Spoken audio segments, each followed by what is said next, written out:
All right, let's get this thing started. If you're just tuning in, welcome everybody to Secondary Sessions. This is going to be an interesting one today, but let me go ahead and introduce the panel really quickly. Turn this down, it's not too loud now. There we go. Anyway, let me go ahead and introduce the panel. We got Derek. What's going on, y'all? She's getting herself together, but it's all good. We're going to go ahead and bring her in anyway. Mr. Kenya Battle.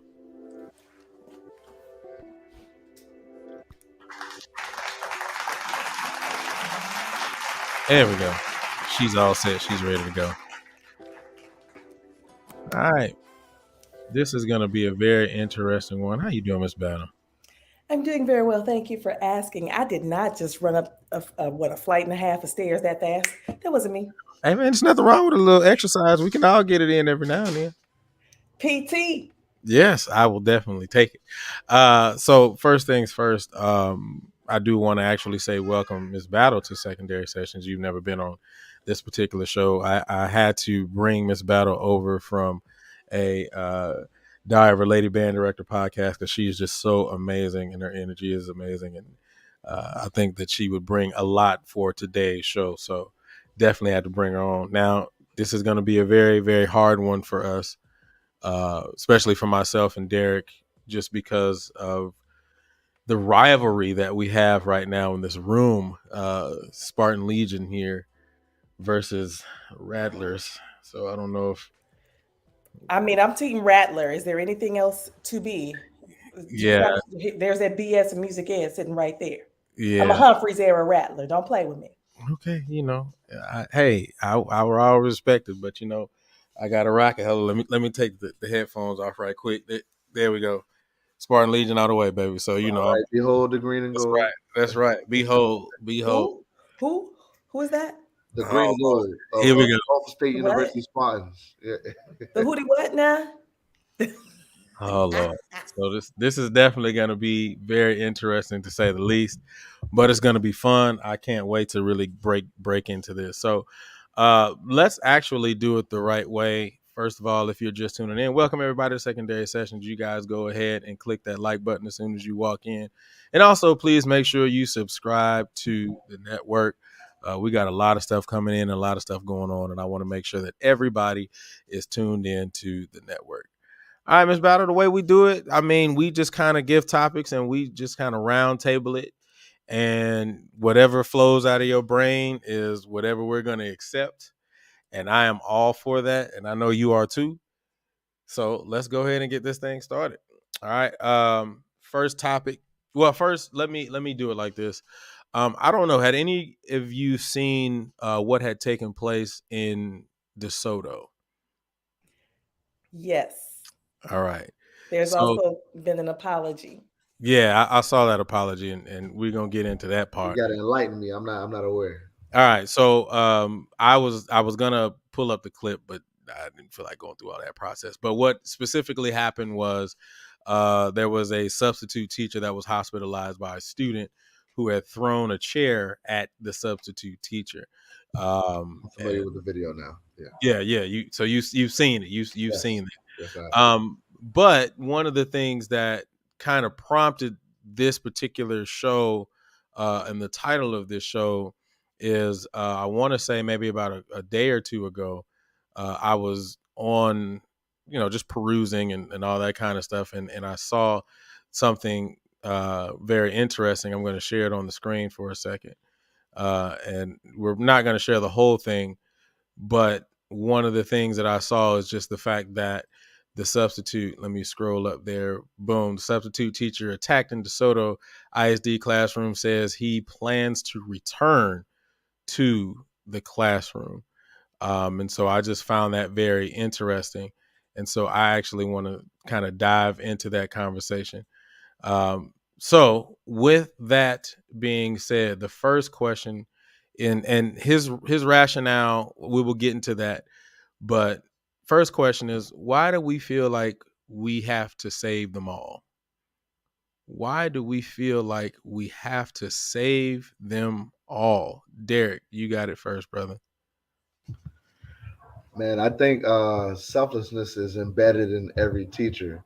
It's kind of why we chose the profession is to, make the world better, create some good citizens, help these kids get out of a bad situation or get in a better situation if they're still in a good situation. So I think it's just our, teacher's nature, but I also think that it is young teachers' nature as well to think you can save them all. Um, I am a young teacher myself, and I have started to experience the students that I cannot save. You go above and beyond, but you can't sacrifice your own mental and in this case physical health. Um, for the sanctity of a student that doesn't want to do good for himself and is not budging. Um, yeah, man. We as teachers are so guilty of that. Just really putting everything else above ourselves. Um, and I think this exact example that you're speaking of is just like it's a radical version of it. Because me personally, I'm not returning to school after that has occurred. Maybe years later, not in the same year though. I can tell you that for sure. But man, I just think it's just like I said, teachers are selfless people. We feel like we can change the world. We feel like no, we don't want to be that teacher that gave up on a student.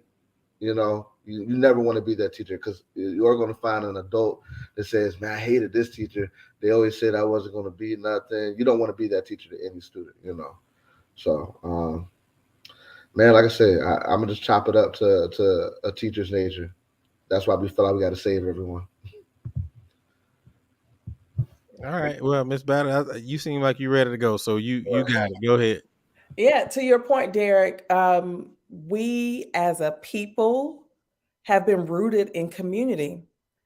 We have been rooted in when one rise, we all rise. We've been rooted in, we always want to make a good example or be a credit to our race. When Hattie McDaniel accepted that award, she actually said something to that effect. And I always want to be a credit to my race. Whereas you have other people, other races who may not align with that thought. But we're very much rooted as a people in general in a communal bringing up, lifting up of each other, where it's like we just can't help ourselves. And when I was a young teacher, when I was a young teacher, I experienced a lot of those same things of like, I'm here to help. I'm here to be of service. And I think any good teacher is rooted with a spirit of service. And if we can't serve, then we feel like, well, what are we here for? If we can't serve, I'm not doing my job. So is it, and this is just like a follow-up question, is it almost crazy to think that you can save everybody? Like, are we really more or less driving ourselves crazy trying to believe in that thought process and that notion? I don't think we're driving ourselves crazy. I believe we're just driving ourselves closer to a reality check. Because it's gonna get to a point where you're gonna have that self reflection moment. Like, hey, I'm doing entirely too much right now for this. I'm jeopardizing myself. Um, you start deteriorating. Man, I told you I'm only 29. Man, I got 2 gray hairs already, just from teaching, man. So you start reflecting on small things that have changed by you putting these students. I don't want to say putting students first. That's what we're supposed to do. But when there should be a boundary to what you're willing to do. There should be a threshold that you shouldn't have to cross in order to help these students out. So, yeah, that's my point. I agree. There should be a boundary, there should be a threshold, and there's really just three things that I use as a check, like a check and balances for me. So if it compromises my peace, my sanity, or my safety, I'm out. And a lot of times we don't give ourselves the liberty to check in with those three things. Is it compromising my peace, my sanity, or my safety? Because if it is, I'm out. All money ain't good money. I will ride out in the opposite direction. I will say no and mean no. Um, for example, like this is my spring break. I'm spring breaking, and I think some of my students didn't get that message. And so I had one reach out to me via text, like, "Hi, I'm here for my lesson." And I casually responded, "We on spring break. Hit a link with all the information I've sent out." Now, I have taught that student? I could have. I could have. But there was a little bit of a compromising in my peace, my sanity, or my safety. Because I was peacefully, I don't know what I was doing, but it wasn't teaching. And it was my right to not have to teach because I deserve that break. So I think that's one of those checks we need to keep in mind: your sanity, your peace, and your safety. And I think honestly, those are all things that really all teachers should really look into, not just from the music aspect. Even when we're talking about tested subjects, core subjects, all those, because I think that there gets to a point to where, and I use this analogy quite often, like this Mr. Holland's Opus kind of thing, right? Or the stand and deliver kind of concept, where I just have to be on my deathbed, but this baby got to make it, and I've got to do everything I can, and I really agree that you have to put your peace and your sanity and all those things to the forefront. So I agree with you on that one. Sometimes you got to Joe Clark them kids. Though you smoke crack, don't you? Go ahead and jump. You got to Joe Clark them sometimes. I'm just saying. That's not for every child, because you can't treat them all the same, because they're not all the same child. Everybody comes with their own set of whatchamadoos, and you have to address everybody's whatchamadoos. But you smoke crack, don't you? Go ahead and jump. This is why I enjoy you. Before we move on to the next topic, Derek, any final thoughts, brother? I mean, just take care of yourselves. You know what I'm saying? I'm not trying to have 10 gray hairs before I hit 30. So take care of yourselves. What is going on with me at 43 and 3/4? Because these gray hairs are popping. What is happening? Your kids did this to me. Well, I'm gonna say this, Derek. I got my first grade one at 29, and they ain't stopped since, bro. So y'all are in y'all's 20s. Come on. No, I'm not in my 20s. I'm not in my 20s. He's in his 20s. I ain't in my 20s. Yeah, I'm at the edge of it. Yeah. So it gets greater later. Yeah. All right, man. Let's keep it rolling. If you're just tuning in, welcome everybody to Secondary Sessions. You guys go ahead and click that like button as soon as you walk in. And also, please make sure that you subscribe to the Passion Is Network and turn on notifications. So let's keep it going. Ms. Battle actually said something that was very, very interesting, protecting her peace and her sanity. But here's the next question. At what point should we say it's enough? At what point should we say it's enough? Miss Battle, I go to you. Would you prefer I just call you Miss Battle? Miss Battle to Kenya, Mwalimu to Kenya. I've been called many names. I will go by whatever you prefer. To Kenya is just fine. So yeah, most of my students either call me Miss Kenya or Mr. Kenya. If a student is calling me Miss Battle, that's somebody who met me about 2 husbands into my teaching career. Gotcha. And if they're calling me Miss Freeney, they go way, way back. Way back. That's my original last name. I had a couple of them in between. But at what point should we say it's enough? I've been there. I've been there where I felt like I had to go pick that student up so they could come back to school for our performance later on. I felt like I had to go and buy that kid that coat because it was freezing outside. I've been where I felt like I had to keep using the things from my home and bring them to school so that my classroom could function. And at what point do we say it's enough?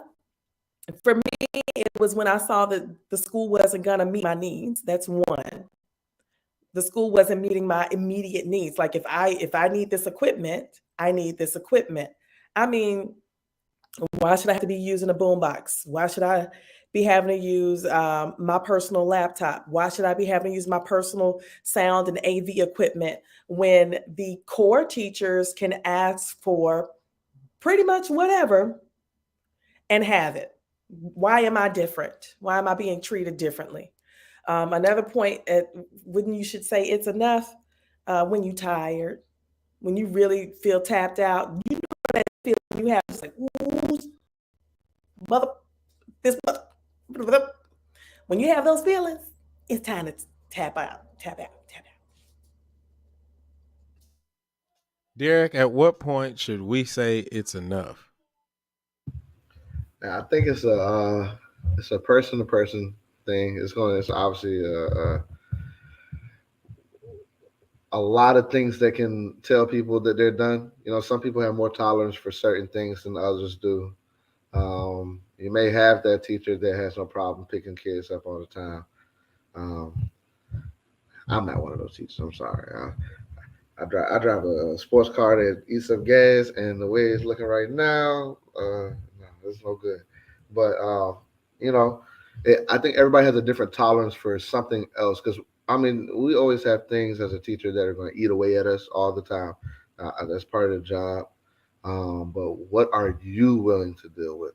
You know, um, and I think I've through experience I've found out what I'm willing to work with and what I'm not. I think you have to, you know, make that a tangible thing for you. What are you not going to deal with? What will you deal with? What can your compromises? But like Kane said, you start getting tired, or if you wake up every morning and you dread going to work, it might be time for a change in scenery. Now also you got to look yourself in the mirror to see if you're making your job harder than what it need to be. As you know, I think teachers also do that as well. I've been guilty of that before, and I had to step back and reorganize myself. Sometimes I was adding more stress for no reason, just because of my own shortcomings of planning. So, Oh yeah, I think you maybe alluding a little bit to like kind of expecting you from other people, yeah, and then them not delivering. yeah. So, So I learned that later on in the game. Like I can't expect me from other people. I had to let that go because nobody's going to teach it like me. Nobody's going to serve up that lesson like me. And I should not expect others to be able to do so. Does that make me irreplaceable? Yes and no. Because yes, someone else can do the job, but they won't be able to do it with that flair and finesse that I will. yeah. So I agree, and feeling like that kind of almost makes you feel stuck, like you don't want to leave because you feel like everything's going to go south once you do. So you kind of feel obligated to stay where you are, uh, which is also going to keep adding on to that threshold we spoke about earlier. It's going to keep poking away, and like I said, man, whatever your tolerance is for what you're willing to deal with, that's going to tell you when you're ready to go. And yeah, those priorities certainly change. I know it shifts. It's not like this is my point and that's the point that it's going to be for me all the time. It's it's a moving target. I agree. So, and I asked this question before. Derek, I don't remember if you responded to this or not, but just kind of going off what you said, like, what if we're like fooling ourselves, right? What if we're saying, I mean, I got more, so I can keep pushing, and it's about these babies, and I can keep doing it for them. But you're really tired, but you keep fooling yourself because at the end of the performance, they did all right, and then you like, oh, it's all worth it. But then what I'm saying, you've been out in and out of the hospital 2 or 3, 4 times, but it was all worth it in the end, right? But so what if you may be at that threshold, but you just fooling yourself? Yeah. I was going to say, man, me personally, if my body has ever told me to sit down, I'm gonna sit down. Um, Teachers do for themselves. I hope I pray that I never have a physical issue because of my stress at work. But some people are full of themselves, but you got to listen to your body, man. I don't know. That's just my thought on it. I do think we get overzealous in what we do and the effect that it has, or the goal that it is. Some kids take our little band stuff for granted. some stuff. Sometimes, like, kids don't come to concerts, but we still feel accomplished because we pulled off the concert. And we feel like it's like the main center of all the students' lives because it is kind of like the main center of our lives at the time. Um, so in that sense, I do think we are fooling ourselves. However, the work we do is meaningful to those students that connect with us. We do change lives. So it's kind of like a now we're not fooling ourselves, but we are, but we're not. Um, Goes back to being real with yourself, man. What is it that you expect out of life? What is it that you expect out of teaching? So if you get real with yourself right there, I don't think you're fooling yourself, but I can see how you can say it like that. You got to fall back on this is. What are we here for in the first place? And again, reflecting back on what Derek said, we're not the center of everybody's universe. We may be the center of our own universe, but we're not the center of everybody's universe. And I see many, many teachers, many industry peers who say that I can't believe that parent took away piano lessons from this student as a form of punishment. Parents are doing what they think they have to do for their children. It's going to look different for everybody. We are not the end all and be all. I hate to say it to you, newsflash. Music ain't everything for everybody. It's not. It might be for us. It might be for us. But our purpose is the way I see it, our purpose is we have to give people ways to express themselves through music. Because it's a lot of stuff that we can't say, but we can sing it. It's a lot of stuff that I may not have the words for, but I can play it. So that's our role as musician educators. We have to give kids ways for expression.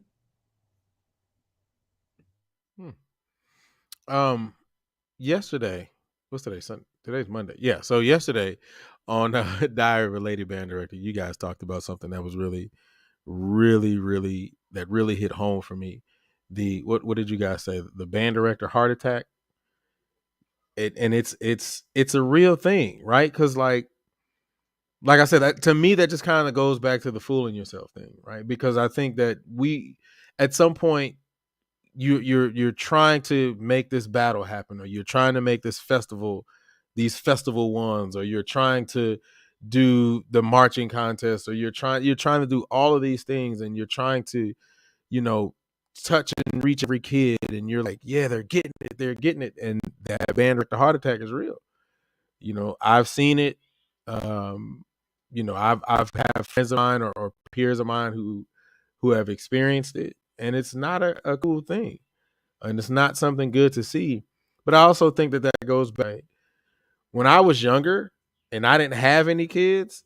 I was willing to do a lot, literally a lot. But as I had my first kid, then my second kid, then my third kid, my priorities started to shift. And the things that I was able to do at one time, I just wasn't able to do. That taking the kids home thing was a normal thing for me every day, especially when I was living in St. Croix and working there. But after I had my first kid, that staying after school and taking other people's children home is what it wasn't a thing for me. Staying till 8, 9, 10 o'clock, that just wasn't a thing for me. Yeah, it happened. That band Ceasefire. That's the army in me. Ceasefire. I feel you. But young, but when I got older, the priorities changed. But there are some people who are still trying to push it, like they still have those same original priorities. So yeah, that's just my thoughts on that. I loved hearing you say that each child changed your priority, because I identify with that. It's like each kid taught me something.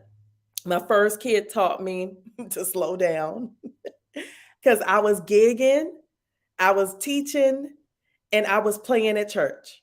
That's 3 different gigs. The second kid taught me it's okay to leave this marriage. It's okay. You can do that.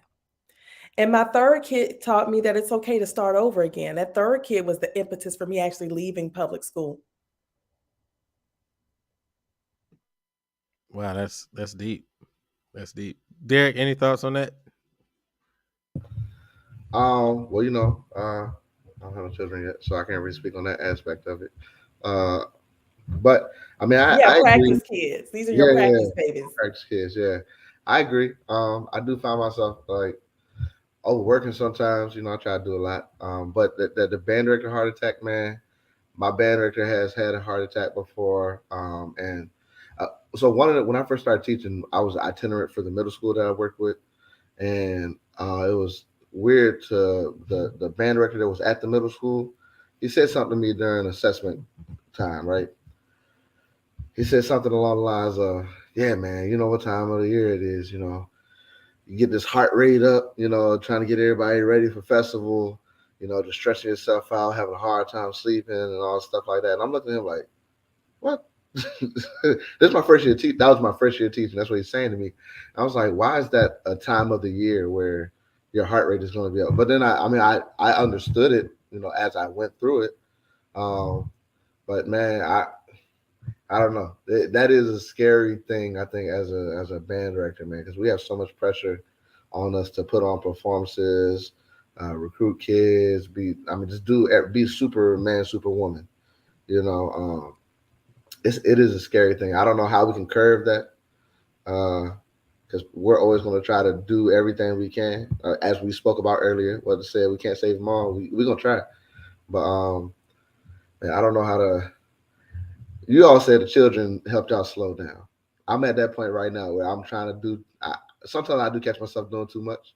You know, like I shoot today. If I tell you about my day to day, yeah, it's crazy. I'm going from high school and then I do stuff for the college too, and then doing this, doing that. It's just a whole bunch. My phone, I made probably 45 calls today. That just doing stuff for a band, not me, for a band. So, um, you know, I I see where y'all coming from. I just haven't gone through that yet. So I'm trying to slow myself down without the kids. So I'm gonna see that. Well, oh, go ahead, Kenya. I was going to ask, why do we accept that stress as the norm? Yeah.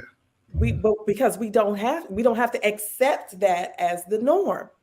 Because when I taught, so for those who are unfamiliar with me or my background, here's my formal who I am. My name is Takenya Battle. I'm the chief treble maker at Kenya's Keys Voice and Piano Studio, where we provide personalized piano and vocal instruction designed to help you unleash your inner superstar. And I also help private music teachers find less hustle and more harmony in their music lessons business. But what it really is when I taught elementary music in Dallas for 14 years, every month each grade had to perform. At first, I let it be stressful for me. I was like, oh man, I got to come up with something every month for these kids. And then I figured out the routine of it all. It's October, so I'm supposed to do this. It's November, I'm supposed to do that. That kind of thing. So that kind of alleviated some of it because I was able to systematize, whatever the word is. I was able to build systems around the expectations, and that alleviated a lot of the stress. So basically, I'm teaching the same songs to each grade, but that grade shifts to the next grade every year. So that alleviated some of the stress for me. But how do we alleviate some of the stress for ourselves? What ways can we systemize the things that we have to do over and over and over? We know contest is coming every year. What can we do to alleviate some of those stresses? I don't know if that was a rhetorical question or not, but I mean, but regardless, that's just definitely a good question, right? Because like plan, a lot of people can say plan, and plan. I mean, but even in that, with kids and students, the ones that don't practice, or you put music in front of their face and they can't read it, even though you thought that they were excellent readers and blah blah blah. So like even in that, it's just like we can plan until we're blue in the face, but then it ends up we have to change things up and replan, or even something. Cofield told me something. He's the other panelist. He couldn't make it tonight, but Cofield told me something very interesting. He was getting ready for his festival, and then all of his eighth graders just dipped on him.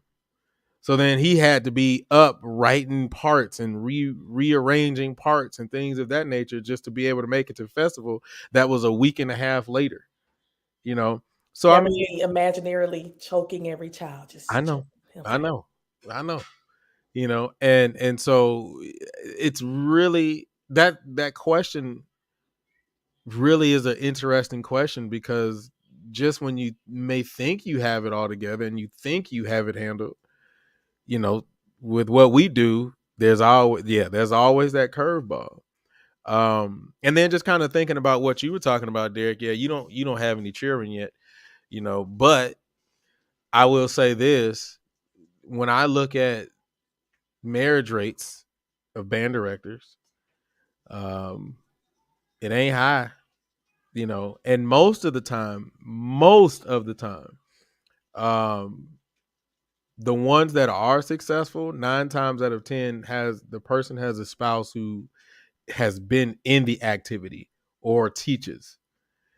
But other than that, if you get somebody who's outside of that, it is very difficult to hold that family together and be a music educator. So that's still at some point in my perspective, still ask, at what point should we say it's enough? If you see, even Derek, in your particular situation, you ain't got no babies, but if you're in a relationship, I don't know if you are or not, but if you were married, and you see there's something going on in your relationship, is that a sign for you to say, I need to, pull back on something?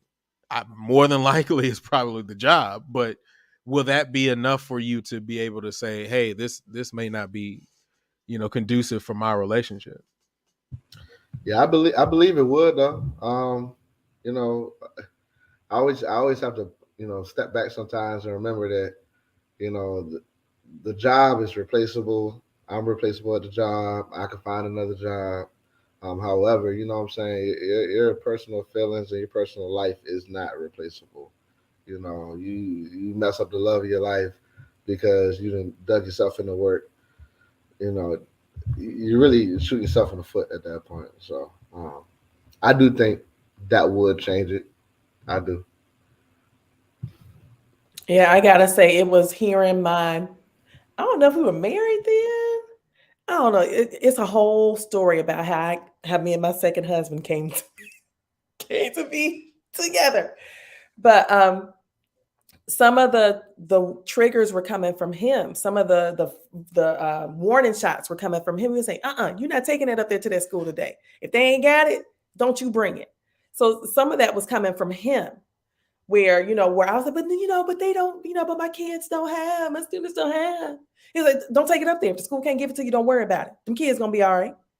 So that was a display of affection from him in covering and making sure that I'm okay. He doesn't want me to stress out, because if I'm stressing out, he can't have no fun. I'm just saying.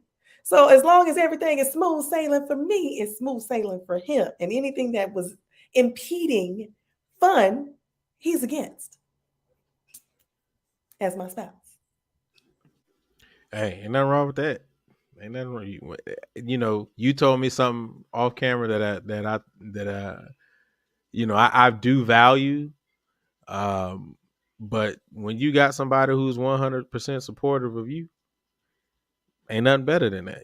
So I definitely agree with what you're saying. I'm about to get all emotional in here, man. Uh, You got somebody in your corner. You have acknowledge her. It's okay. You have someone very special in your corner. She is willing to go to bat for you. She has your back. She wants nothing but the best for you. And I could tell all of that before I even laid eyes on her. all right, don't be preaching to me right now. We say that for off camera. Better call you to the carpet. No, I don't want it. Don't be trying to put that anointing oil on me right now. All right, let's keep it rolling, man. If you just tuned in, welcome everybody to Secondary Sessions. If you just tuned in, go ahead and click that like button. And also, please make sure that you subscribe to the network and turn on notifications. All right, we're going to keep going. Chuck actually said it inside of the chat, but I actually want to expound on this. I can tell you right now, coming out of we ain't even out of it yet, but going into COVID, quote unquote, coming out of it, returning back to the classroom. I just put it that way. Uh, there are a lot of teachers who were burnt out before we even hit second month. Like they were done. So, and then obviously we all know that the mass exit is real, and it is taking place in high percentages. Teacher shortages, substitute shortages. So you can't pour from an empty cup. Our educators' cups empty. You can't pour from an empty cup. Our educators' cups empty. Derek, you got it. Most definitely. I'm gonna say that more teachers are taking care of themselves now. I think, like we were talking about these thresholds, they realized that they have passed these thresholds and they're not going to do that anymore. You know, a lot of teachers, they're like, man, look, I can find a job that makes way more money than I'm making right now with the skill set that I have, with half the stress that I'm dealing with right now. Why would I stay here? You know, I've had teachers like literally leave on a Tuesday. I'm talking about my high school on a Tuesday, just a random Tuesday, and say, "Hey, I got hired elsewhere. This is my last day. Bye." I mean, didn't finish out the semester, or anything like that. I'm saying they're gone, and it's happening like that all over the place, man. Teachers don't realize that yes, we may teach certain content areas, but at the same time, that builds a skill set to put us, in business somewhere that somebody needs the knowledge that we have, the know-how that we have, that we're teaching kids so they can use to be put in those jobs. So I think teachers are really just realizing how valuable they are. Uh, and they know that we're not getting the necessary support from the school. I don't even want to say administration. I'm gonna say the school system, man. I think it's just a bad setup right now. We need to revamp education. I was talking to kids today because a kid asked me about Mr. Wright. I wish we could have 3-day weekends because I said I always greet them on Monday. How was your weekend? And what the kid said, what weekend? It was Saturday and Sunday, and we were right back over. And I was like, you do got a point. He's like, man, I really didn't even get to do anything. They're talking about 3-day weekends and everything, like things like that could change in education. A 4-day school week. I feel like that would give a lot of peace to a lot of teachers. We feel like, Monday to Friday is a long time for that little Saturday. We talked about on a previous show, especially if you have kids, Saturday, taking your children out to their whatever clubs or organizations they in, or sports or something like that. That's your Saturday. And, if you go to church Sunday, go to church, and then you might do some cleaning on Sunday. That's your whole weekend. You don't really get time to yourself, So, yeah, man, I think things got to change. Our cup is definitely it's way empty. It's in fact, it's like I don't know if you can go negative cup. That's where it's at right now. Yeah. All right. To Ken, you can't pour from an empty cup. Our educators' cups empty. Not mine, Are because you I've did changed my I've right. changed my setup. Mine isn't empty. My cup runneth over with joy and abundance and peace, because I'm no longer in the classroom on a day-to-day basis. So, I mean, you may have seen me cutting my eyes. This is my schedule right here. That's it. It's no more than that's 20 hours right there. That's 20 hours that I'm front facing with students. And that has gained me more than what I was earning as a classroom teacher with 14 years experience. 20 hours front facing. I think I mean, like if I added up all my students, the numbers don't really matter. It's front facing 20 hours a week. My first lesson on Mondays is at 12 o'clock. Fridays, there's one person on Fridays, and that's at 11. That's because it's her only day off. But they're mine. My days are exactly how I designed them to be. My cup ain't empty. It's overflowing. And those who remain in the classroom, in the public school environment, more power to you, because you're going to need it. But I think we got to realize that that place is going to keep running, and the way it's set up, isn't designed for 21st century learning in the first place. They can talk about and say what they're doing all the time, but the school is running exactly like it did 100 years ago. And we're expecting 21st century results.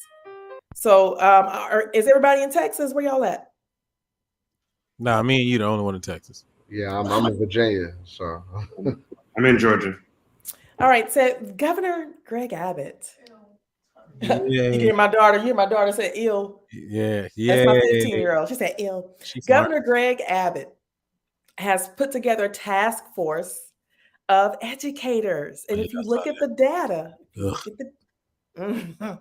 if you look at the data, let me put that where the data at. Where is it?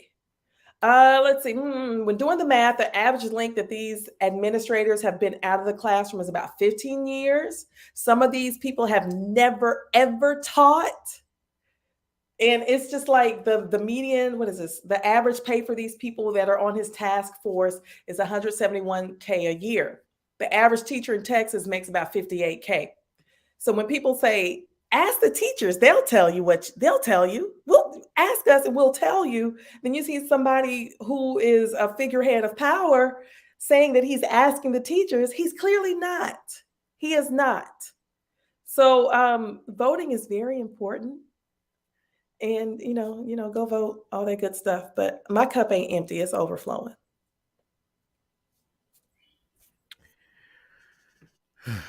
You had to bring up that Greg Abbott thing, but I called him by his name no, yeah, I mean it's fair. this time in a public-facing space. I get it. I get it. But yeah, I want to ask this question because you kind of brought it up. Yes, 28. This teaching is 20th century teaching is not what's up. Education is not what's up. We already know. I mean, if you know the history of education, you understand the design and how it does not even flow with the way the world has changed at this point. But can you also? Is there also an argument for understanding the student structure, culture, and mindset after being dormant in the home for 2 years?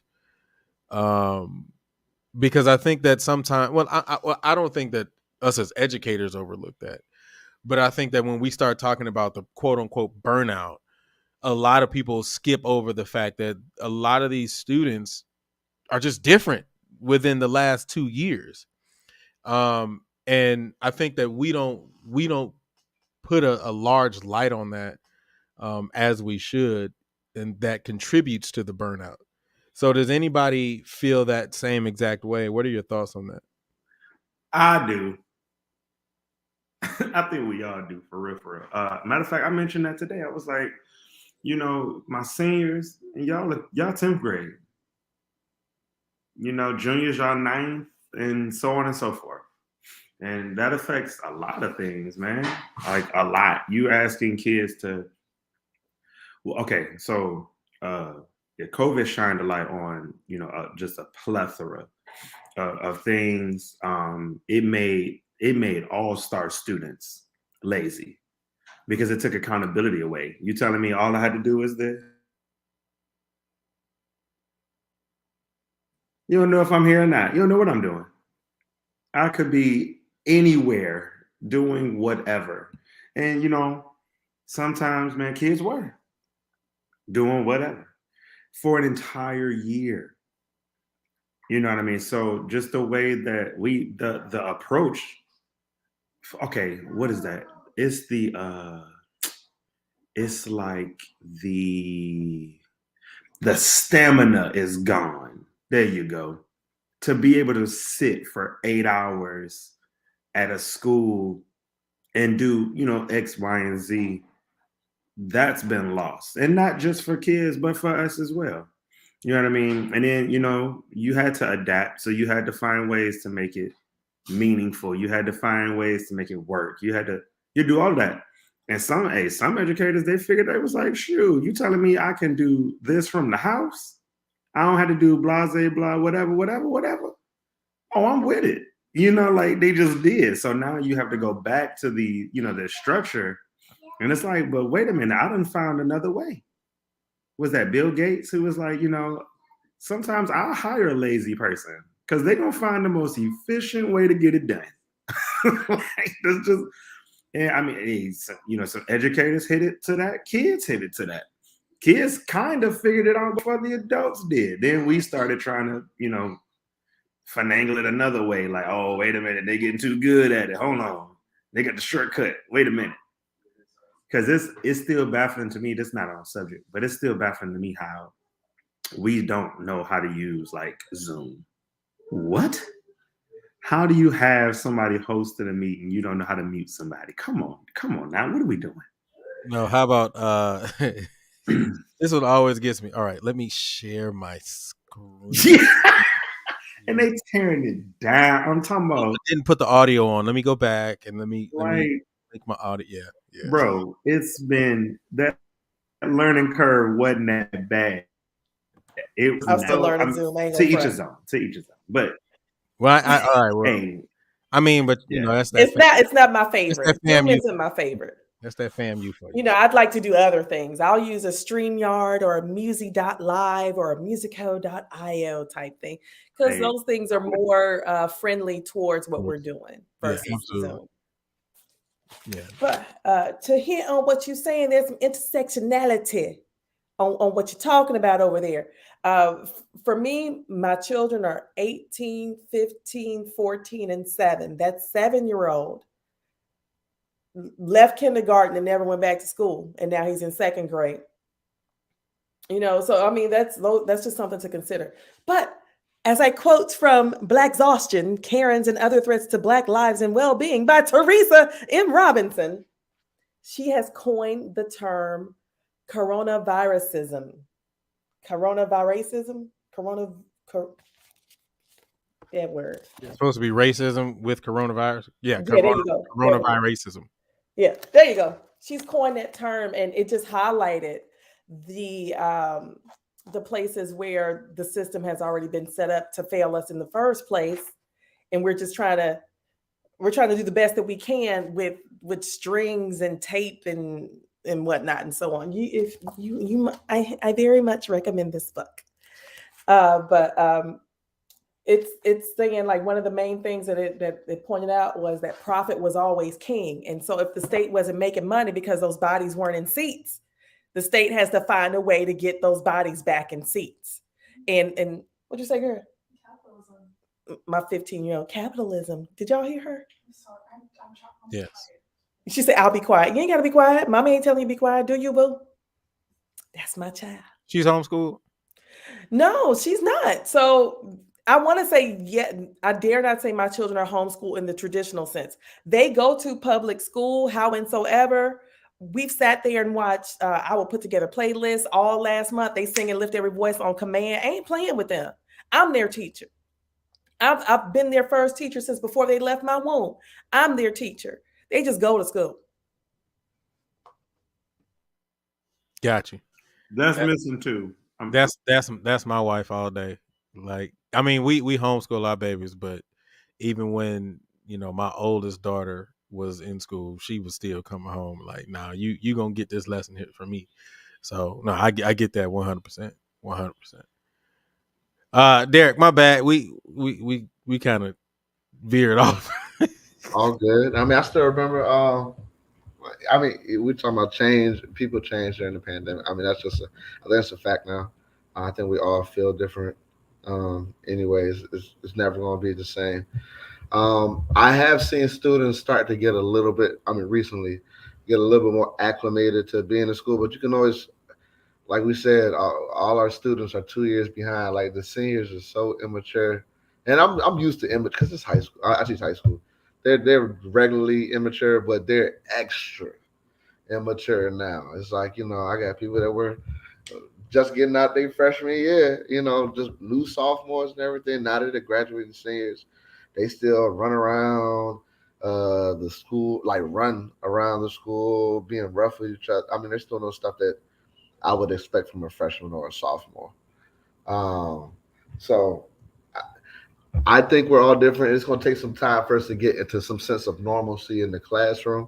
Teachers are just, like I said, I think the pandemic is why these teachers' cups is empty too, and why they ready to walk out, because I think everybody had a sense of, I mean, I think everybody was scared when the pandemic first happened and everything shut down. However, I think a lot of people got a lot of, a lot of peace, a lot of peace during that time as well. When you can just go hang with your family now, and it might have been the opposite for some people. I don't know, but Well, uh, I would argue that for many, and not in that regard, but I would argue for many it was opposite. I think a lot of people realized that they didn't have to take the BS that they were taking prior to. I think a lot of people woke up. I think a lot of people realized that the way that they were living life was was not conducive to what life should be. I think a lot of people realized they were being undervalued and overworked. So I mean, correct, correct. I think that that time at home, like you said, brought a lot of people together with their families, because it definitely brought me together with my family, which once again gave me a different perspective on a lot of things, because my youngest daughter was born during the early stages of the pandemic. So I was able to spend more time with her, but I was blessed to have a bit deeper connection with her at her age. But I also realized a lot of other things, and my eyes were open during that time. So I think a lot of people came to that realization too, which probably was the fuel for the mass exit. So that's just my personal belief. Yeah, no, I'm in a complete agreement with you. Like you said, it was a big time for self reflection while we were all isolated with each other, and we kind of left when we got back in person or whatever. We still had that on our mind, we still had those times where we were free to, like, we didn't have to, like I said, it's not the same situation for everybody, because some people really were going through it during the pandemic. They lost their jobs and all that. That's a different case. But for teachers, to my knowledge, most of the public school teachers got paid through the pandemic. Um, so they were just, it was a different sense of having a peace of mind. And I think we've come to the classroom with less tolerance now for this, like you said, the stuff we had before, the stuff we were going through before, and the kids. I think they got the same thing too, because sometimes teachers get a little nasty with students. They're kind of mean, and these kids these days are not. A, I remember a word, deference. These kids have none of that. They're, which is a good thing. They're very independent children. They're not afraid to speak their mind. I can say my generation. If you're an adult, I'm gonna just chill. I'm not gonna say nothing disrespectful. That's how I was reared. But these kids, no. It don't matter who you is, how old you are, whatever's on their mind, they're gonna say it. If they disagree with something, they're gonna say it, which I think is gonna turn out good for society, because we're gonna have a lot more people standing up for things that they, want in life. But that's the battle that's going on in the classroom. Teachers that ain't gonna take a lot of stuff, and students that ain't gonna take a lot of stuff, and it's kind of like a clash of the titans right now. So, I mean, that's what happened with that substitute. But go ahead, Kenya. They ain't got no chill. These kids ain't got no chill. And some of these teachers definitely ain't got no chill. yeah. So, yeah, it's crazy out Yeah, that's exactly what happened to the substitute. The substitute was like, "Hey, look," he was saying something, and I was like, "Nah, that ain't gonna fly." And I think the substitute dude, he was what, 72 years old, somewhere around there. I still don't agree with him going back to the classroom, but yeah, that I'm here. on, Yeah, I'm on a whole nother thought process with that. But hold on, let me do this for Chuck, because Chuck said cue the DJ horn. There we go. But yeah, I don't know, man. I just think that just kind of goes back to what I was saying earlier. I just think that people have woken up, right? Because like you said, these kids don't have a filter, which that I don't know. I don't always praise that. I don't always think that's a good thing. I think that there has to be there has to be some type of decorum and deference within you. If you feel the comfortability just to be able to say any and everything at any time at your age, and you think you can, and you don't have no life experiences like that, you're asking for trouble, right? Because like the same way that these kids don't have a filter now, I believe that the pandemic put teachers in a situation where they don't have a filter because of the fact that they realize they don't have to keep doing this. Like, there are other options. It's like, I don't know if you all seen Everybody Hates Chris, but it's like the mama. My husband worked 2 jobs. I ain't got to be, you know what I'm saying? It's like, I don't have to deal with this, right? So like a lot of educators and adults are in the mindset of like, look, bro, I'm not gonna let you talk to me like this. My own don't talk to me like this. So you not gonna talk to me like that. So I think that it's happening on both sides. I just think that at some point, because educators are so tired and their cups are empty and they're being asked so much, and coming out of these particular trying times, that it makes it more difficult. I don't know. That's just my personal opinion though, but I could be like massively wrong. Any final thoughts? Oh, go ahead, Derek. No, I'm saying I think you're right. I completely agree with you that these kids do need to. I think it's like they need to understand how to play the field. You know, understand where it is appropriate for you to speak your mind, and understand what it's not. I got a no cussing policy in my band room, which is very, very difficult in the area that I'm at. Very, very, very difficult. Yeah. So, but I mean, it really astonished me that kids were. I mean, the fact that I even have to police that, because I thought if I cussed in front of an adult, that's it for me. It's a wrap. I'm done for. So that was my sentiment. Now these kids come around me and I'm just looking. I'm like, am I not right here in front of you? No, they don't care. They don't Yeah. care. And then I'll say, do you speak like that in front of your parents? First thing they say, Yes. Yeah. I've asked that question many times to many. Like, do you talk like that in front of your parents? Yeah. I don't Yeah. ever have. I still can't say, Does anybody have a comeback for that? Because I don't have a comeback for that. but I feel weird. I can't even say lie in front of my mama, and I'm almost 44. I'm like, mama, my sister was telling a story. I mean, come on.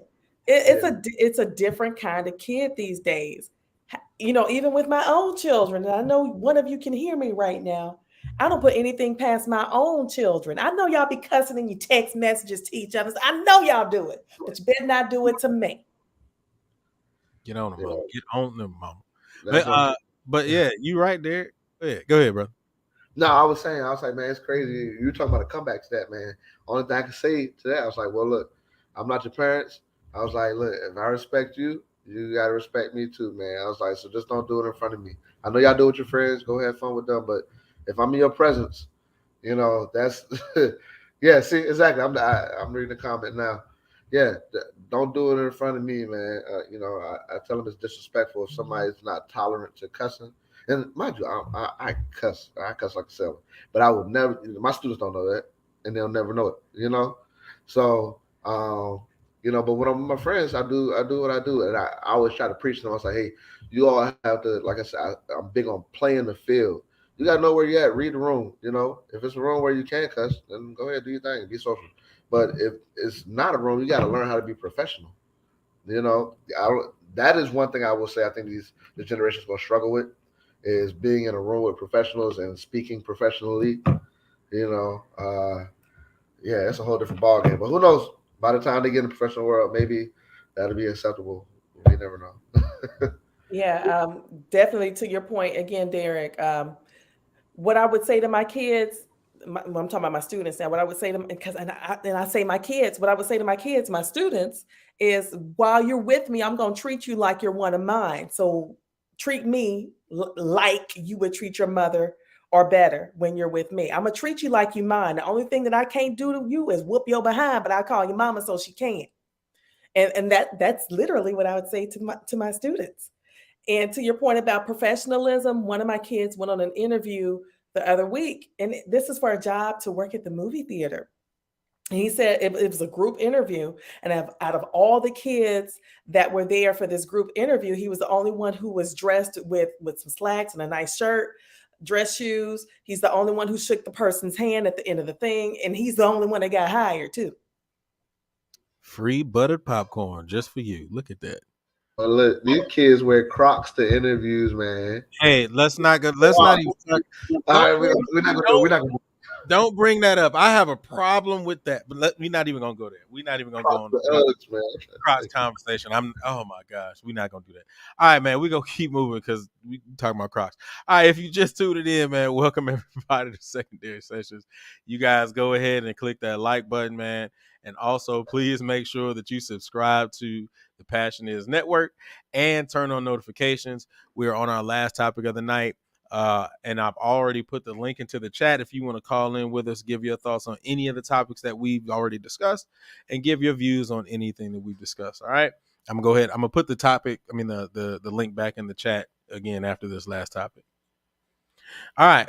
So we're gonna kind of go back to the substitute and the throwing of the chairs and blah blah blah blah, right? Because we all know that this isn't the first time that a student has been physical with a educator and vice versa.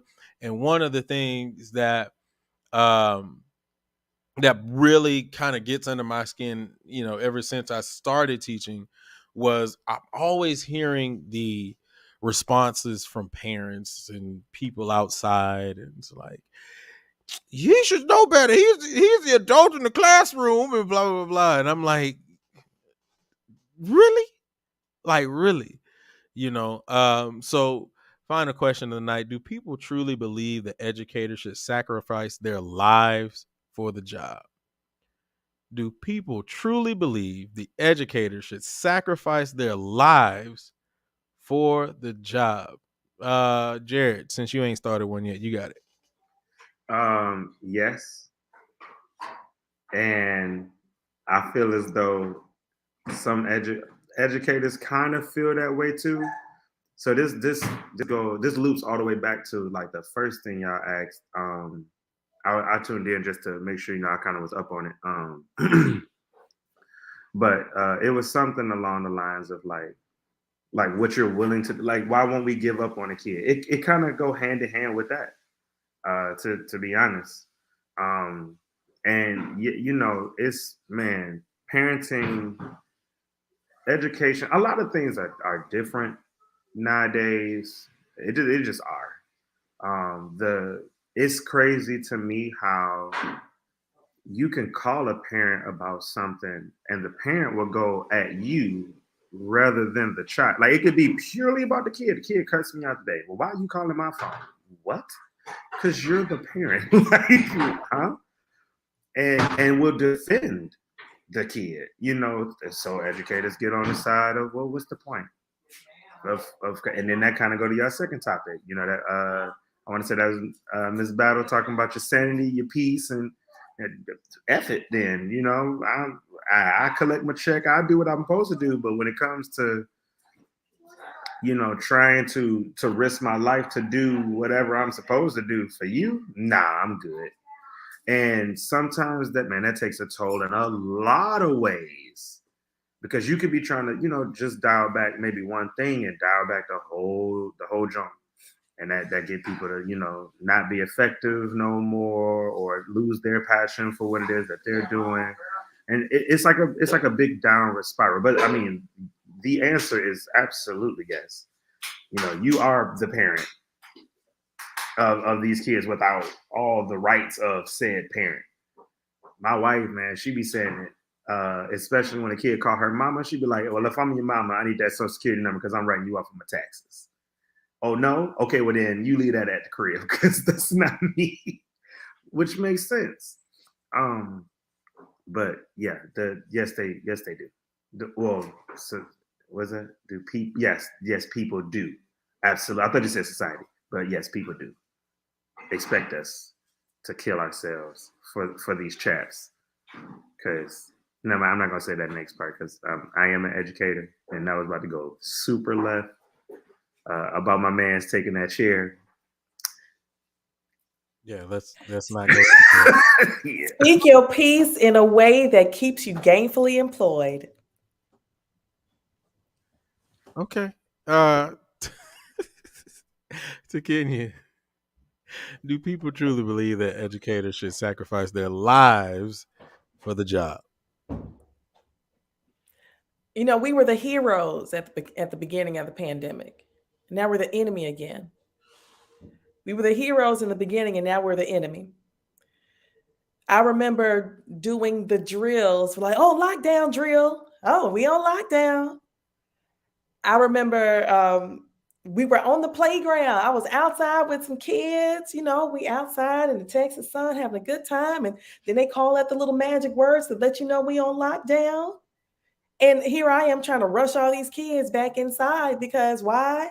Think of Lean on Me. Lean on Me was a high school. Well, for me, it was my elementary school that I taught at. Lean on Me was the elementary school that I was teaching at. And we can give parents all the warnings and make all the phone calls, and some parents reject the help that we're trying to provide to the point where, I've seen some of my former students on, what's that TV show, 48 Hours for Murder One. To the point. First 48? Yeah, First 48. Yeah, I'm dating myself. Yeah, First 48. I was like, well, and it wasn't a surprise. It wasn't a surprise that child was on the First 48. Now as an adult for Murder One. We can continue to pour into them, but we cannot give up on our kids. So should we sacrifice our lives? They my kids in the moment, but I got kids and I'm going home too. State law, trust me, I've done the research. State law says that pretty much we are that child's parent when they're with us.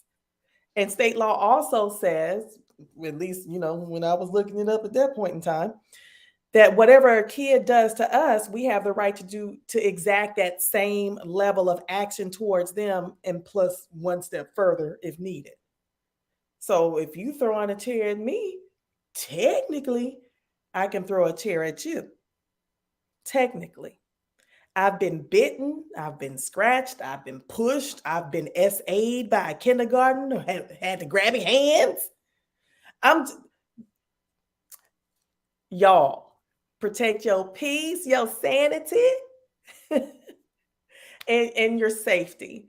So when things delve into the territory of jeopardizing any of that, I'm apt to say all bets are off. Y'all can see me downtown with a level 3 hearing. I don't care. All right, Derek. Do people truly believe the educator should sacrifice their lives for the job? Yes, they do, because I think society dehumanizes us. We're an entity now. We're not. I'm not Derek. I'm Mr. Right. I'm a part of the school. That's. I'm like a desk. So they feel how the student can do whatever to me, and I'm not supposed to do anything back. Straight up life. I was in a substitute situation. I ain't just throwing the dust back. I'm sorry, but I think now some of these kids are bold. So but look, y'all seen 187? Well, look, I'm be Sam Jack up in here. I'm trying to tell you, man. That retaliation. Man, look, I'm not one to do that, but I also, I think I carry myself in a way that I don't think students would try to do that to me. I guess that's what every educator hopes, right? But Hope. The hopes in that situation, get ready, because clearly, I ain't trying to cut you off, brother, but okay. I've always tried to be that father figure. I've always tried to be that one that understands the kids. I done had a couple of kids, of them. Yeah, I feel it. Man, how long you been teaching, Derek? 4 years now. Okay. Yeah. So, I've had. Let me not say. I don't want to say I haven't had any conflict with a student, but it's never gotten anywhere close to being physical. Either another student will check that student before I got to, or I'll give them that eye, and yeah. And I haven't really had. I'm gonna say me. I haven't had too many students that are bigger than me. I'm 245. You know what I'm saying? I'm a little husky and I'm 6 foot. So I ain't Are really you had too many. advertising, Derek? Is this an Yeah, advertisement? Because you didn't answer the question earlier about whether or not you were I'm single. saying this was physically. like I a think dating app. I didn't know that we was doing that. You hit the nail on the head, Kenya. That's what I was thinking. no. So look, I'm saying students kind of will size you up to see if they can take you. Like a shorter teacher will have a harder issue establishing authority in the classroom just because of their size. I don't run into that issue. Um, but man, just on the first part of what I was saying, man. Let's go back to that substitute teacher. You said you were reading comments from parents and saying he's the adult in the classroom.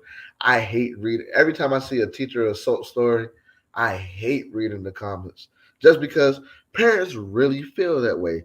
And I always try to challenge the parent. I was like, okay, if you feel like that's the case, why don't you get your tail in that classroom and let it happen to you? And what you gonna do? You gonna be the adult in the classroom and sit there and get whooped?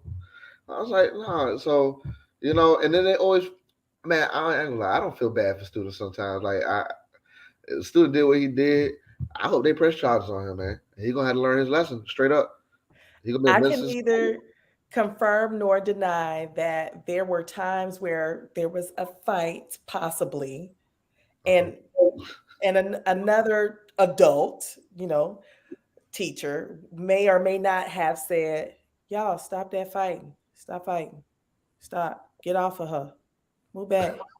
Stop." Because That's it's like he gonna put yourself Listen, in the middle. see, you brought up something that I was going to bring up. You deserve it. So there are two things that I was going to say to that. So the first thing was, the problem that I have with those types of comments when it comes from outsiders and parents and things like that is people believe that because we have the title educator, human goes out of the window. Like we don't have humanistic reactions and traits, because if that parent or if that outside person were on the street and the kid, whatever kid did whatever to that teacher, did that to them on the street, they're not going to hold back. They're not going to restrain. They are going to find a way to defend themselves at the end of the day, right? That's the first thing. But then getting to the thing that Kenya just said, listen, and I don't care. I'm gonna put it out there. It is what it is. I'm not breaking up no fights. I'm just not. And the reason why I'm saying that is I have a good friend of mine, frat brother of mine, Alpha. We were working in the same school at one point, and he literally told me, "Yeah, man, I got to go to the hospital." I'm like, "Why do you have to go to the hospital?" Now, mind you, I didn't know what happened. He was in class at one time. I was in. We was doing our own thing. He's like, "Yeah, man, I broke up a fight the other day, and one of the kids hit me in my back. So now I have to go to the hospital." And then when he went to the hospital, come to find out, it was a major injury to his back, and the school wasn't, and the district or the school wasn't going to pay for it. So that had to come out of his money, out of his pocket, out of his insurance, out of his check. From that day on, I was like, nah, I'm good. Y'all can have it. If y'all want to act stop like out. y'all Get off of some him. hooligans on the street, y'all got it. I'll watch it. I'll be like, all right. Or I'll just be like, all right, I'm going to my room. Oh, y'all, where's the administrator? Y'all, because here's the problem. We're not trained for this stuff. There is no amount of training that comes in our certification that deals with this stuff. I mean, when I was in the Army, and I hate to say this, but when I was in the Army, some of that training came in handy for elementary music. I'm just saying. But look at what you said when you were in the Army, right?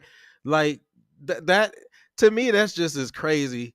That to me is just as crazy. And I know this has absolutely nothing to do with the topic, but that is just as crazy as coming to me and sitting me in a room for 20 minutes about testing strategies and rules and regulations, having me sign a document and say, if you mess up on any one of these irregularities, then your certification is on the line.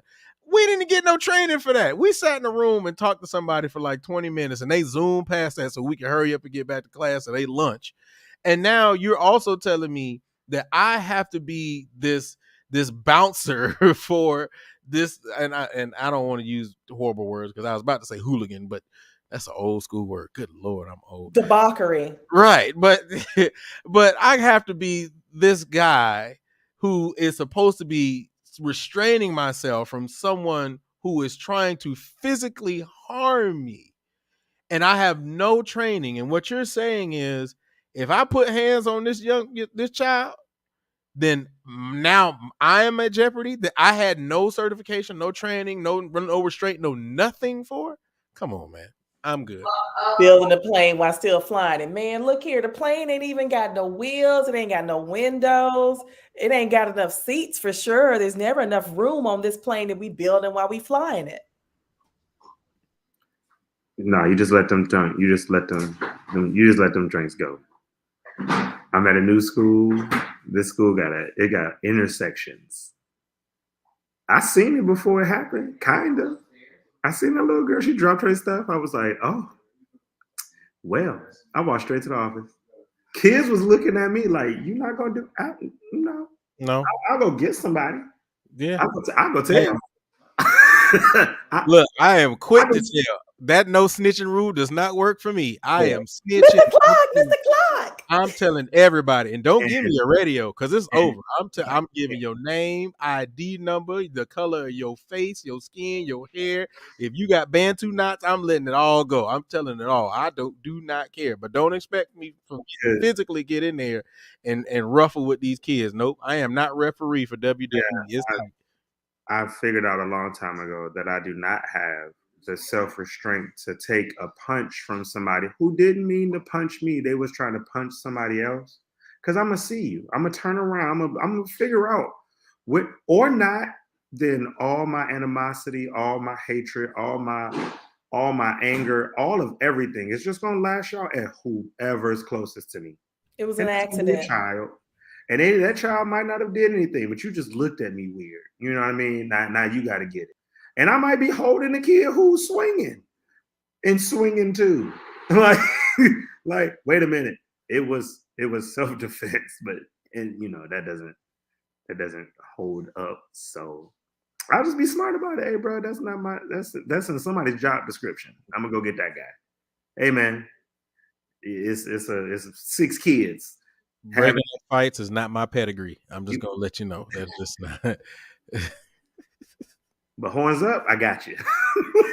Is that other duties as assigned to break up fights as well? I'm just saying. Don't get me into that contract jargon. Hey, I did have another way that people truly believe we're supposed to sacrifice their lives, but in a different way. Like I can actually loop this back to like being a band director and like your schedule. Okay, you can't get it done throughout the day, get it done later. Get it done after school. That's the sacrifices is in its own right. It's like, no, you do not have the resources. No, you don't have the class schedule. No, you don't have insert whatever you don't have, figure it out. Because we are very good at making something out of nothing. And then some people actually expect you to do that all the time. Like all the time. And that wasn't what it was for. We had a goal, I wanted to make sure that the kids met it or whatever, and so we did. Oh, okay, so he know how to work that thing in the trenches. Okay, well, let's keep him in the trench. No, let's not keep me here. The thing about that, Jared, it is something that I've talked about once before, and I know that Crystal brought it up on Diary of a Lady Band Director. If you show them that you can do it with less, they are going to accept that you can do it with less, and they're going to allow you and anybody else who comes in after you to do it with less. Are we too good at doing it with less? And that's the issue. This keeping your head over water. We ain't got to do that all the time. We got to make a way, temporary layoff, all that good. This ain't good times. Bump this. I really wanted to hear you kind of finish that, but I know that we might get hit because I'm an alto. I ain't going for that soprano. Yeah, but I'm just saying, you gave just enough so we won't get hit with the copyright. So it's all good. But no, you're you're absolutely right though. But I think that that's one of our biggest problems. We always talk about, man, we need more funding. But if you got your whole band to Disney World and they was able to march in a parade and do that, and your funding was loaded, they gonna look at you like, what you need it for? Y'all just went to Disney World. So what do we got to give you more funding for? Y'all had full instrumentation. You took them babies out there. They ate. They ate good. They was in the hotel. They had a good time, and you brought them home. What you need more money for? So we keep showing them that we're able to do it, and I kind of attribute that goes back to what we were saying, that working extra hard, that stressing yourself out, that trying to do it all, that pushing yourself further and further into that band director heart attack. Yeah, I did want to. Man, y'all covered some real good stuff before I came in. I was trying. You were eating. Nah, that was even before that. No, don't worry, man. Look, I'll tell you off record what Go I had ahead. Well, going on. Trying to keep up with y'all, but anyway, just go ahead. Derek was like, somebody had mentioned like this is the keep your heart rate up time or something like that. And I just went through my first festival, man. So like I definitely agree. Well, not agree, but I definitely like understand what dude was trying to like get at, which is it's a little weird. But no, my mom actually is the person who be like, you gonna work yourself. Don't overwork yourself, because as much as the kids love you, as much as the community love you, as much as everybody love you, if you die, they'll be sad for a little while, they mourn and all that kind of stuff. They will get another director. They're gonna get somebody to keep that wheel turning. So, you gotta take care of yourself. And that could be very hard to do sometimes. Because your personal pride comes in, your ambitions, your wants. Well, this is what I want. And it's something, man. I can give credit to my middle school band director, man. Like, dude be on some efficiency type. Like, he'd be like, look, man, I understand this is what we want to get done. I am in agreement of whatever it is that you want to do. But when that clock hit, hey, bro, it's a wrap. We didn't get to it. That's the thing for the next day. That's it. And honestly, Jared, I know this is your first year dealing with festival, and congratulations. I think you got straight ones, right? Yes, sir. You got sweepstakes, so congratulations to you, man. That's definitely a good thing. Especially on your first year doing it. But I will say this, man. Being a former head band director, I know what that stress is. From the marching part of it to the concert and sight reading part of it, it is not a good feeling. It is not okay sitting up late at night trying to think to yourself if Lil Johnny is going to be able to play this second trumpet part, or do we need to take them off the part, or write another part, or give them the alto saxophone part, or do we have any alto saxophones? How am I going to make sure that all the parts are going to be heard, seeing as our instrumentation is low and we don't happen to have a bassoon player or a French horn player? So how are we going to get these? Like, I know what that feeling is like. And I will tell you this, and this goes back to exactly what I was saying earlier. I was one of those people who took it home with me every night. And I did that until my son was born. When my son was born, I stopped. I didn't take it home with me. I refuse to take it home with me. I leave whatever's at the job, and that's it. I will not ever do that again. Because one, I recognize that my family needed me.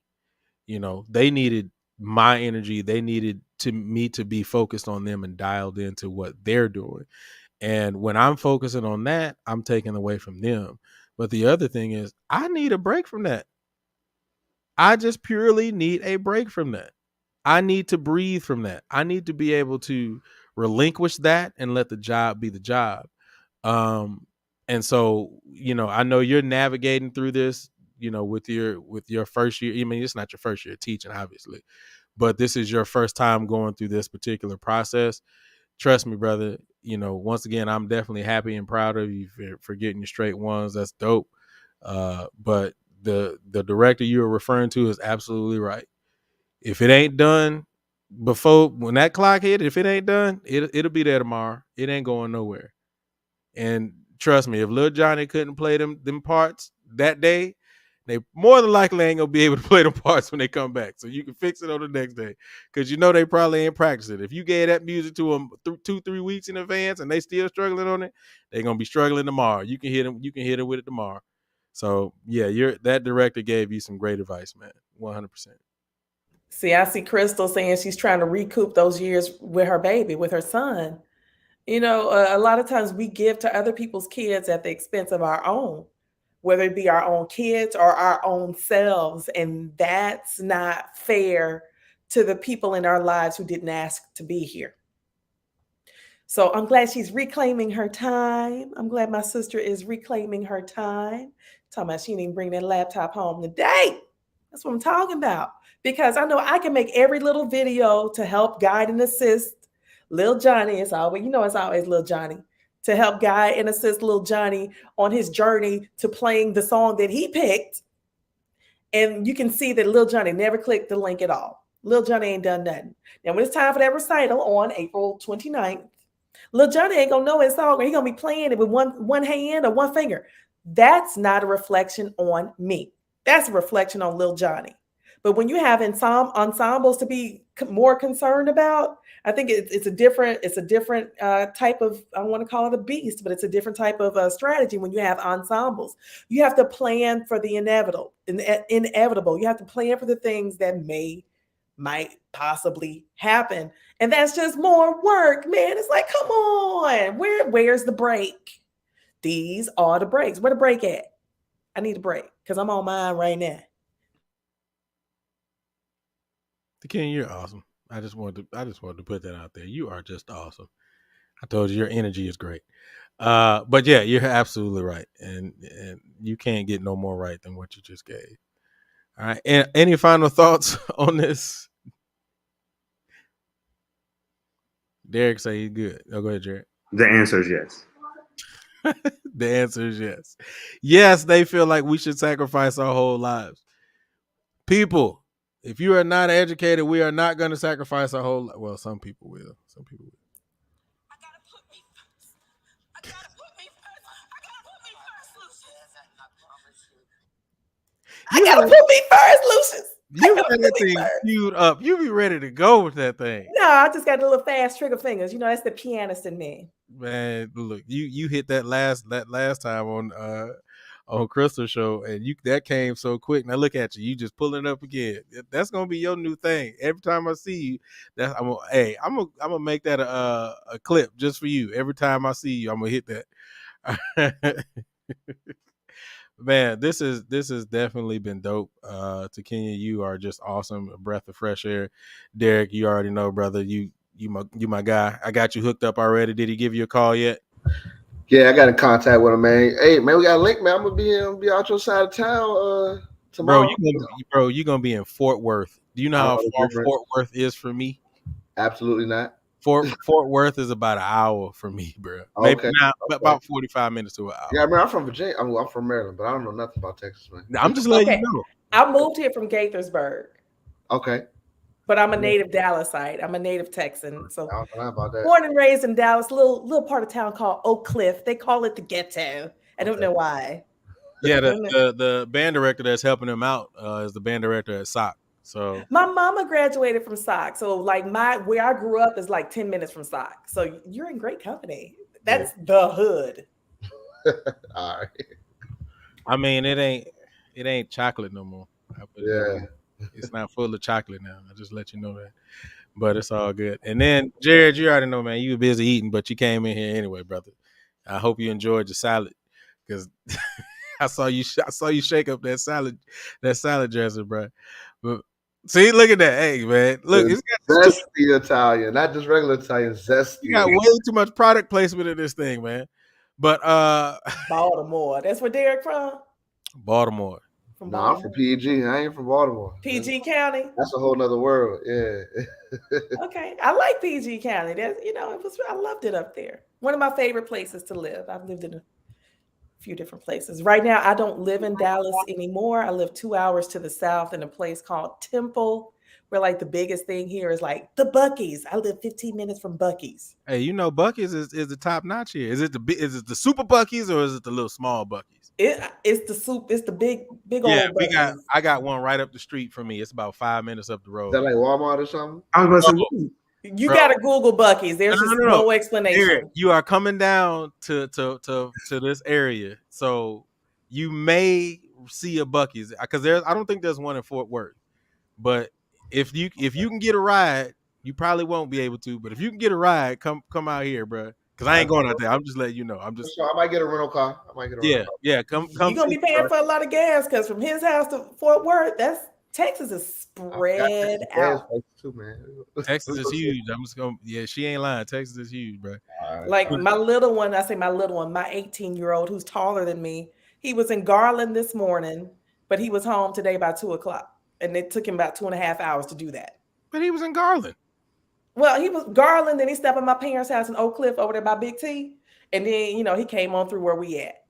I mean that what's Buc-ee's? Y'all, Buc-ee's is like a gas station on You spelled steroids. it wrong. You spelled it wrong. As a matter of fact, B-U-C-C? I will help you out. Buc-ee's, think Wawa. I was about to say like Wawa. Think Wawa times a billion.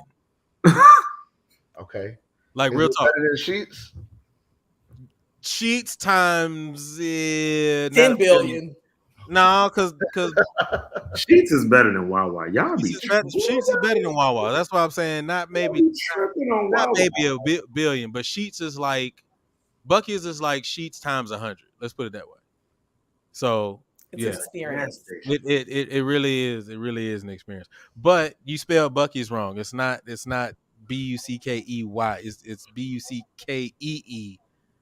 It's Buckees. Ain't no K in it, is it? I don't know. It's B-U-C-C-E No, it's B-U-C-C. apostrophe Yeah, you're right. S. Yeah, you're right. B-U-C-C. It's not a K. You're right. B-U-C-C. So, but yeah, bro, you coming out here, man. So you holler at me, man. Anyway, we got to get ready to get out of here. To Kenya, I know she got to do what she got to do. I can see. I'm gonna eat all that barbecue. My husband and he done smoked and grilled and chilled and everything. Look, give me a turkey. Dude, we over here chilling. Forget these kids because some of them ribs ain't for them; they for us. Okay, she didn't put the stamp on it. But anyway, man, we got to get ready to get on out of here, man. This has been a great show. To Kenya, you're great. Jared, you're awesome. Derek, you're the greatest, man. Don't forget, we'll have good Lord, Talk That Talk is on Wednesday. We got Talk That Talk on Wednesday. So, man, you guys keep it tuned right here to the Passionates Network. We got a whole bunch of stuff coming down. Also, next Sunday, we're going to have Diary of a Lady Band Director. Crystal is going to be doing her thing. The King is going to be back on there. So, y'all go check out Crystal, Kenya, and the whole crew on Diary of a Lady Band Director. Other than that, man, this has been amazing. We will see you guys on next week. For sure. All right, y'all.